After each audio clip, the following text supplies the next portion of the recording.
ഇനി നമ്മൾ കണ്ണൂരേക്ക് പോവുകയാണ്. കണ്ണൂരിൽ പരിയാരം മെഡിക്കൽ കോളേജിലാണ് ഒരു അക്രമ സംഭവം ഉണ്ടായിരിക്കുന്നത്. പരിയാരം മെഡിക്കൽ കോളേജിൽ യുവാവിൻ്റെ അക്രമ ശ്രമമാണ് ഉണ്ടായത്. ഗർഭിണിയായ ഭാര്യയെ അനുമതിയില്ലാതെ ഡിസ്ചാർജ് ചെയ്യണമെന്നാവശ്യപ്പെട്ടായിരുന്നു അതിക്രമമുണ്ടായത്. ലേബർ റൂമിൽ അതിക്രമിച്ച് കടന്ന് ഫർണിച്ചറുകളും ഡോറും ഇയാൾ തകർത്തു. ജീവനക്കാരെ അസഭ്യം പറയുകയും ഭീഷണിപ്പെടുത്തുകയും ചെയ്തു. അക്രമം കാട്ടിയ കാഞ്ഞങ്ങാട് സ്വദേശി റാഷിദിനെ ബലം പ്രയോഗിച്ചാണ് പോലീസ് പിടികൂടിയത്.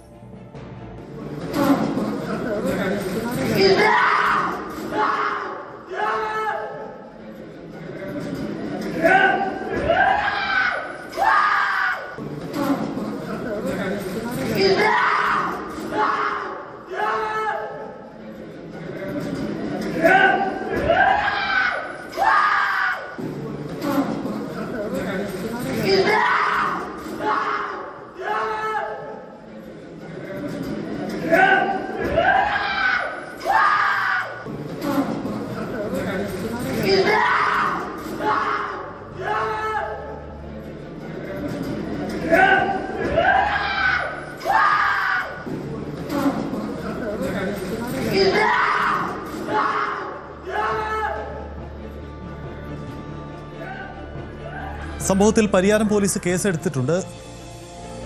സുമേഷ് പൊറാഴ കണ്ണൂരിൽ നിന്നും ചേരുന്നു. സുമേഷ്, എന്താണ് ഈ സംഭവം? യുവാവിന്റെ ഇത്തരമൊരു അതിക്രമത്തിന്റെ കാരണം എന്താണ്? പോലീസ് എന്താണ് പറയുന്നത്? സജിത്ത്, ഇന്നലെ രാത്രി 7:30 കൂടിയാണ് ഇത്തരമൊരു അക്രമം നടക്കുന്നത്. ഇയാൾ കാസർഗോഡ് കാഞ്ഞങ്ങാട് സ്വദേശിയായിട്ടുള്ള റാഷിദ് എന്നാണ് ഇദ്ദേഹത്തിന്റെ പേര്.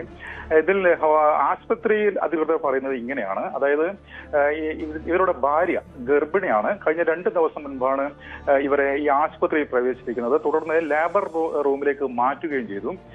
എന്നാൽ ഇന്നലെ ഈ നഴ്സിംഗ് ഓഫീസറോട് ബന്ധപ്പെട്ടുകൊണ്ട് ഇയാൾ സംസാരിക്കുന്നു. അതായത് തന്റെ ഭാര്യയെ അവിടെ നിന്ന് ഡിസ്ചാർജ് ചെയ്യണം എന്നുള്ളതാണ് ഇദ്ദേഹത്തിന്റെ ആവശ്യമായി പറയുന്നത്. അതായത് ഡോക്ടറുടെ അനുമതിയില്ലാതെ അവിടെ നിന്ന് ഡിസ്ചാർജ് ചെയ്യണമെന്നാണ് ഈ യുവാവ് പറഞ്ഞത്. എന്നാൽ ഈ അതായത് നഴ്സിംഗ് ഓഫീസർ ഇതിന് തയ്യാറായില്ല. അതായത് ഡോക്ടറുടെ അനുമതിയില്ലാതെ രോഗിയെ ഹോസ്പിറ്റലിൽ നിന്ന് കൊണ്ടുപോകാൻ സാധ്യമല്ല.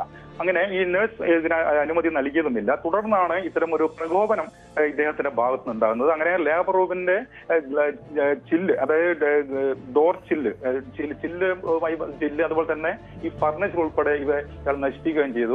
ഉടൻ തന്നെ ഈ സെക്യൂരിറ്റി ഉൾപ്പെടെ ആശുപത്രിയുടെ സെക്യൂരിറ്റി ഉൾപ്പെടെ ഇദ്ദേഹത്തെ കീഴ്പ്പെടുത്തുകയാണ് ചെയ്തത്. അവിടുന്ന് പോലീസ് സ്റ്റേഷനിൽ പോലീസ് എത്തി ഇദ്ദേഹത്തെ കീഴ്പ്പെടുത്തുന്ന ഒരു സംഭവം ഉണ്ടായത്. ഏതായാലും 15,000 രൂപയുടെ നഷ്ടം ഉണ്ടായിട്ടുണ്ട് എന്നാണ് ആശുപത്രി വൃത്തങ്ങൾ പറയുന്നത്. ഏതായാലും ഇദ്ദേഹത്തിനെതിരെ ജാമ്യമില്ലാ വകുപ്പുകൾ ഉൾപ്പെടെ ചേർത്തുകൊണ്ടാണ് ഇപ്പോൾ പോലീസ് കേസെടുത്തിരിക്കുന്നത്. ഇദ്ദേഹത്തെ അല്പസമയത്തിനുള്ളിൽ തളിപ്പറമ്പ് കോടതിയിൽ ഹാജരാക്കും എന്നാണ് ഇപ്പോൾ പോലീസ് പറയുന്നത്. സജിത്ത്,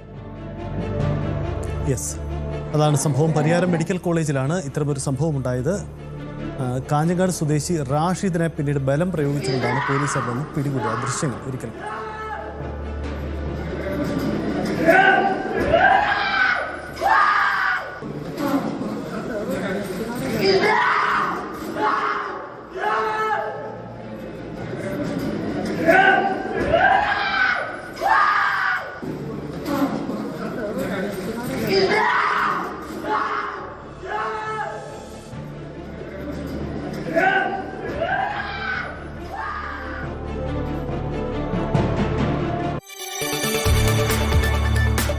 കൂടുതൽ വാർത്തകൾക്ക് News 18 Keralam YouTube channel subscribe ചെയ്യുക.